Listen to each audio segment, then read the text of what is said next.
فبأي آلاء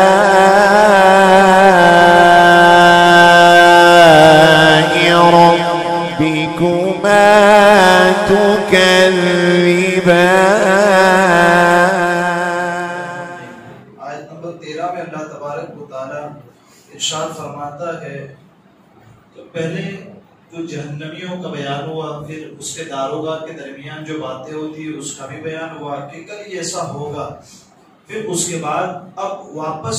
اپنی جگہ پر یعنی کفار مکہ جو نبی اکرم صلی اللہ تعالی علیہ وسلم کے ساتھ جو رویہ رکھتے، ان کی باتوں کو جھٹلاتے، انکار کرتے، قرآن مقدس کی آیتوں کا انکار کرتے، پھر جو باتیں آپس میں کرتے، اس حوالے سے اللہ تبارک و تعالیٰ پھر ارشاد فرماتا ہے وَأَسِرُّوا قَوْلَكُمْ أَوِ اجْهَرُوا بِهِ إِنَّهُ عَلِيمٌ بِذَاتِ الصُّدُورِ، اور تم اپنی بات آہستہ کہو یا بلند آواز سے کہو۔ کفار مکہ کو رب تبارک و تعالیٰ حکم دیتا ہے اے کفار مکہ،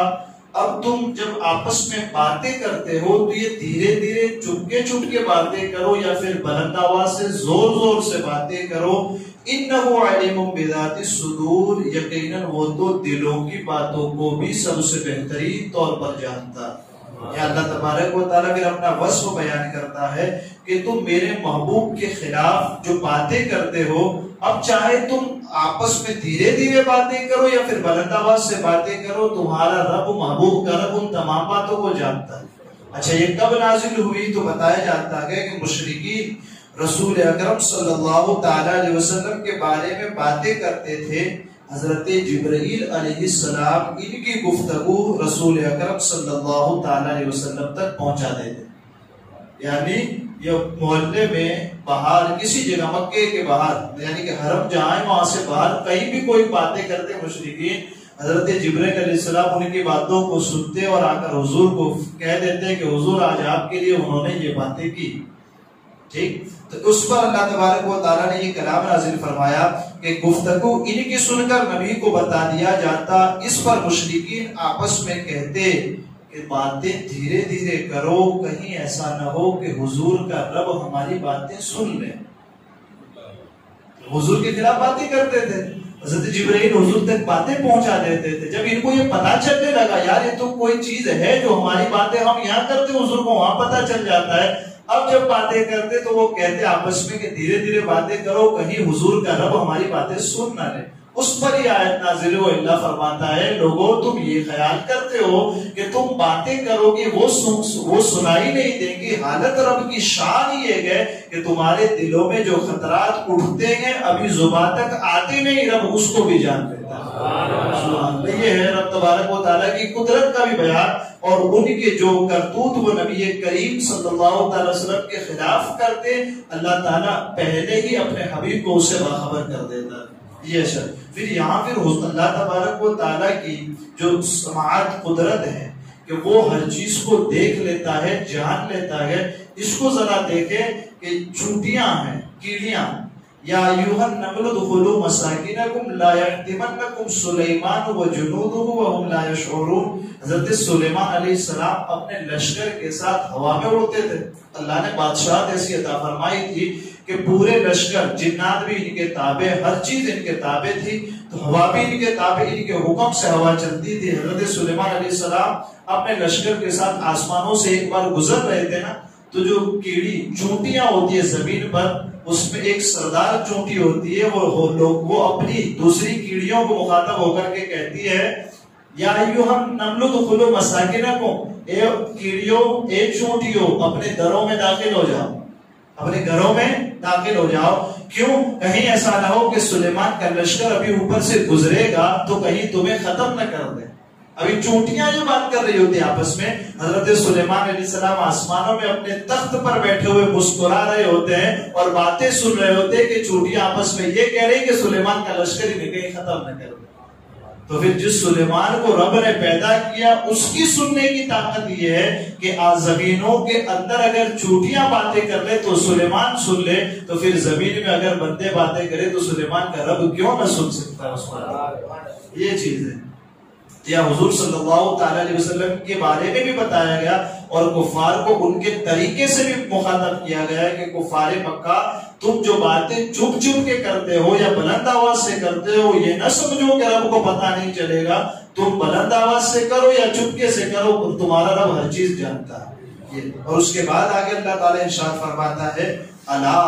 یعلم من خلق وهو اللطیف الخبیر، خبردار۔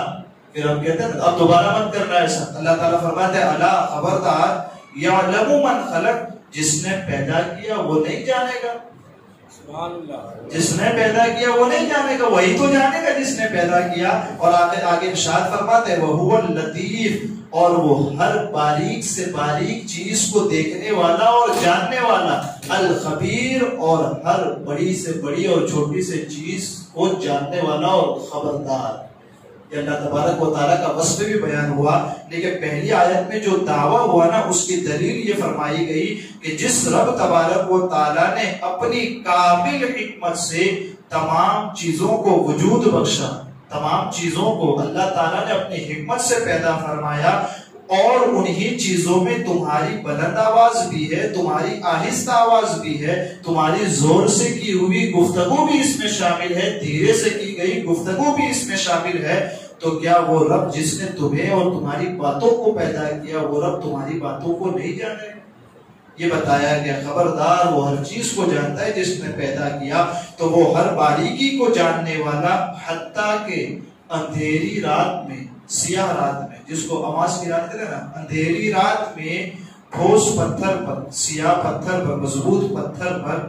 چلنے والی کالی چینٹی، سیاہ رات میں سیاہ پتھر پر چلنے والی سیاہ چونٹی، مطلب کیڑی کو، اس کے نشانات کو بھی وہ رب جانتا ہے۔ رات کالی ہو، پتھر کالا ہو، چونٹی بھی کالے ہو تو کوئی چیز نظر آئے گی۔ کہا جاتا ہے وہ رب، اس کی شان یہ ہے کہ وہ کالی چونٹی کو اندھیری رات میں کالے پتھر پر چلے تو اس کے نشانات کو بھی دیکھتا ہے اور جانتا ہے وہ، اور وہ تمام باطنی چیزیں جو تم اپنے دلوں میں بٹھا کر کے رکھتے ہو یا چھپا کر کے رکھتے ہو، اللہ ہر چیز سے خبردار ہے، ہر چیز کو جانتا ہے، یہ بتائے گا۔ تو اس سے ہمیں ایک سبق یہ بھی ملتا ہے یہاں ہمارے آپ کے لیے کہ ہم اگر کوئی نیک کام کر رہے ہوں لیکن ہمارا دل دوسری طرف ہو، ظاہراً تو ہم کسی کے سامنے 100 روپے کسی کو دے رہے ہیں لیکن دل دوسری طرف ہے کہ ہاں میرا نام ہوگا، کل جب وہ پوچھے گا تو میں کہوں گا اس کو میں نے اس کو پیسے دیے تھے۔ کہ کسی نیک کام کرنے کے اندر بھی ایک کام کچھ اور ہو لیکن دل میں کچھ اور ہو، اس سے ہمیں اور آپ کو ڈرنا چاہیے۔ ہم تو فی الحال یہ ہم بھی خود نماز تراویح، ہماری مسجد میں امام صاحب تو اتنے جلدی ختم کر، اب پھر امام صاحب کے دل میں خیال ہے میں ہوں جو انکلیشور کے اندر اتنے جلدی ختم کر، یہاں ختم۔ آپ نہیں جان سکتے نا، لیکن وہ رب تو جانتا ہے نا تمہارے دلوں کے اندر جو خطرات اٹھتے ہیں۔ آپ کر رہے تھے نیک کام، ہم سب کر رہے تھے نیک کام، اس میں ایک چیز دل میں آ گئی کہ یار میرے جیسا کوئی نہیں، اب بات آ گئی، کام ختم ہو۔ تو اس سے ہمیں یہ سبق بھی ملتا ہے کہ جہاں ہم نیک کام کی طرف آ رہے ہوں، نیکی کی طرف جا رہے ہوں، تو ہمارے جسم سے زیادہ دل کو سنبھالنے کی ضرورت ہے کہ لوگ دل کی طرف نظر کرتے، لوگ جسم کی طرف نظر کرتے ہیں لیکن رب دل کی طرف نظر کرتا ہے۔ تو اس دل کو زیادہ سنبھالنے کی ضرورت پڑتی ہے۔ اللہ تعالیٰ مجھے آپ کو کہنے سننے سے زیادہ علم عمل کی توفیق عطا فرمائے، قرآن مقدس کو سیکھنے، سمجھنے، اس کے ترجمے تفسیر کو دل میں بسانے، یاد رکھنے، دوسروں تک پہنچانے، اس پر عمل کرنے بھی عمل کرنے کے اللہ تعالیٰ اپنے حبیب کے صدقے میں توفیق عطا فرمائے۔ کہنے سننے میں عمدن سہون کوئی خطا ہوئی ہو اللہ عز و جل اسے معاف فرمائے۔ ان اللہ و ملائکتہ یصلون علی النبي يا أيها الذين آمنوا صلوا عليه وسلموا تسليما اللهم صل على سيدنا